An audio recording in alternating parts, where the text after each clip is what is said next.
नमस्कार, मैं डॉक्टर राकेश पाठक। आजादी के बाद देश के इतिहास में पहली बार ऐसा हुआ है कि एक सजा याफ्ता मुजरिम को हत्या के आरोप में आजीवन कारावास की सजा भुगत रहे व्यक्ति को, बलात्कार के आरोप में सजा भुगत रहे एक शख्स को सरकार ने Z+ कैटेगरी की सुरक्षा प्रदान कर दी है। यह देश की आजादी के बाद 70 सालों के बाद पहला मामला है जिसमें एक हत्यारे और बलात्कारी को सरकार Z+ कैटेगरी की सुरक्षा देने जा रही है और इस शख्स का नाम है बाबा राम रहीम, डेरा सच्चा सौदा का मुखिया। इसको विस्तार से जानने के लिए पहले यह जान लें कि बाबा राम रहीम किन आरोपों में जेल में है और आजीवन कारावास की सजा काट रहा है। फिलहाल वो फरलो पर जेल से बाहर आया हुआ है। बाबा राम रहीम पर पत्रकार रामचंद्र छत्रपति की हत्या का आरोप था। इसके अलावा उसके ऊपर अपने ही डेरे यानी डेरा सच्चा सौदा की 2 शिष्याओं के साथ बलात्कार का आरोप था। ये सारे आरोप अदालती प्रक्रिया में जब साबित हो गए तब उसे 5 साल पहले आजीवन कारावास की सजा सुनाई गई थी। वो इस वक्त हरियाणा के रोहतक के सुनारिया जेल में कैद था। पिछली 5 फरवरी को, इसी महीने की 5 फरवरी को उसे फरलो पर जेल से छुट्टी दी गई। फरलो एक प्रकार का अवकाश है, एक छुट्टी है जो 5 साल जेल में रहने के बाद किसी भी कैदी को मिल सकती है। कानूनी प्रक्रिया से बाबा राम रहीम को जेल से 5 फरवरी को बाहर लाया गया था और उसके बाद आज हरियाणा की सरकार ने उसे Z+ कैटेगरी की सुरक्षा प्रदान कर दी है। बाबा राम रहीम को खालिस्तानी आतंकवादियों से खतरा बताया गया है, ऐसा हरियाणा सरकार ने यह सुरक्षा उसे देते समय बताया है। बाबा राम रहीम को किन खालिस्तानियों से खतरा है, कौन सी थ्रेट उसे मिली हुई थी, कोई मेल आया था, कोई चिट्ठी आई थी, इसकी कोई जानकारी सरकार ने नहीं दी है।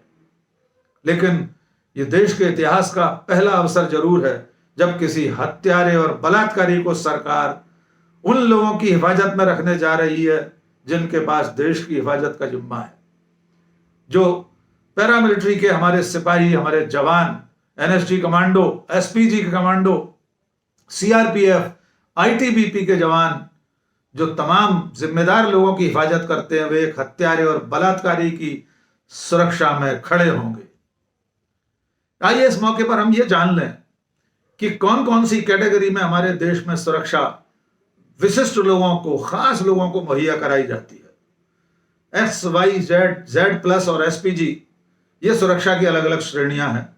सबसे बड़ी टॉप जो लेवल है सुरक्षा का वो SPG कवर है। SPG देश के प्रधानमंत्री को सुरक्षा देती है। 1984 में श्रीमती इंदिरा गांधी की हत्या के बाद 1985 में SPG एक्ट के अंतर्गत इस सुरक्षा इकाई का गठन किया गया है। इसके मापदंड सीधे सीधे सिर्फ प्रधानमंत्री की सुरक्षा और पूर्व प्रधानमंत्रियों और उनके परिवारों की सुरक्षा को लेकर बनाए गए हैं। इसके बाद की जो कैटेगरी है X, Y, Z+, X category की सुरक्षा बेसिक लेवल की सुरक्षा है। उस व्यक्ति को सिर्फ एक PSO और 2 अन्य पुलिसकर्मी उसकी हिफाजत के लिए दिए जाते हैं। इस कैटेगरी में कोई कमांडो शामिल नहीं होता।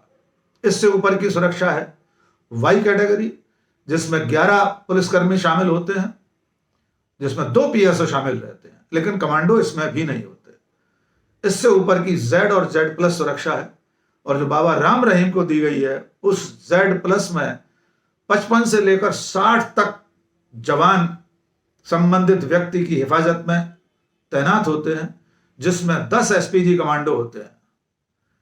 इसके अलावा 2 एस्कॉर्ट गाड़ियां, एक बुलेट प्रूफ गाड़ी इस व्यक्ति को दी जाती है जिसे Z+ सुरक्षा मिलती है। इसकी सुरक्षा में जो पहला घेरा होता है वो NSG कमांडो का होता है और उसका बाहरी घेरा SPG के कमांडो संभालते हैं। इसके अलावा उसके घर से लेकर पूरे आवागमन पे ये सारा अमला तैनात रहता है उसके साथ। Z+ सुरक्षा वाले व्यक्ति के साथ जो पुलिसकर्मी रहते हैं, जो सुरक्षाकर्मी रहते हैं, वे अति आधुनिक वैज्ञानिक उपकरणों से तो लैस होते ही हैं, उनके हथियार भी ऑटोमेटिक, सेमी ऑटोमेटिक हथियार उनके पास होते हैं।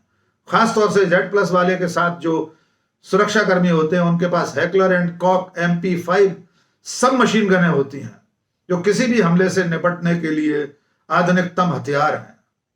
इसके अलावा 24 घंटे ये कवर उसके साथ रहता है। इस वक्त देश में करीब 40 लोग हैं जिन्हें Z+ सुरक्षा मिली हुई है।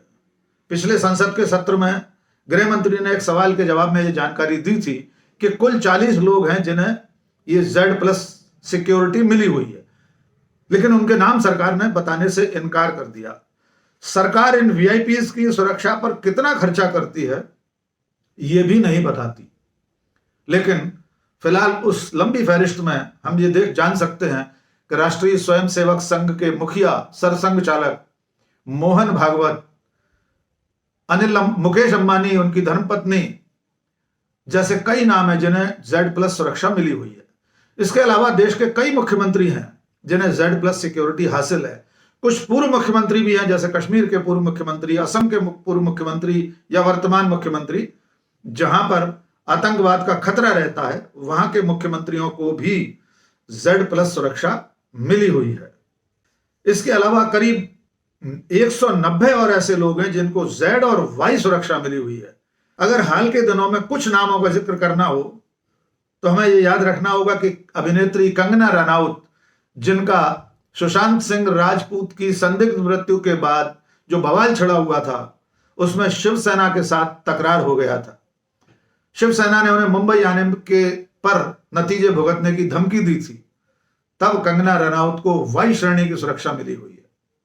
इसके अलावा कई ऐसे संयोग भी हैं कि जिन लोगों ने दूसरी पार्टियां छोड़कर बीजेपी ज्वाइन किया उन्हें फौरन से पेशतर ऐसी ही सुरक्षा प्रदान कर दी गई, जिनमें से पश्चिम बंगाल के मुकुल रॉय हैं, दिल्ली के मनिंदरजीत सिंह सिरसा हैं, जिन्होंने बीजेपी ज्वाइन करते ही ये विशेष सुरक्षा हासिल कर ली। एकदम ताजा मामला बाबा राम रहीम से पहले का जो मामला है वो कुमार विश्वास का है। पंजाब चुनाव में कुमार विश्वास ने अरविंद केजरीवाल पर एक आरोप लगाया कि अरविंद केजरीवाल के आतंकवादियों से रिश्ते हैं। उनके घर पर या पंजाब में ऐसे स्थानों पर पूर्व आतंकियों के घर पर अरविंद केजरीवाल की बैठकें हुई हैं।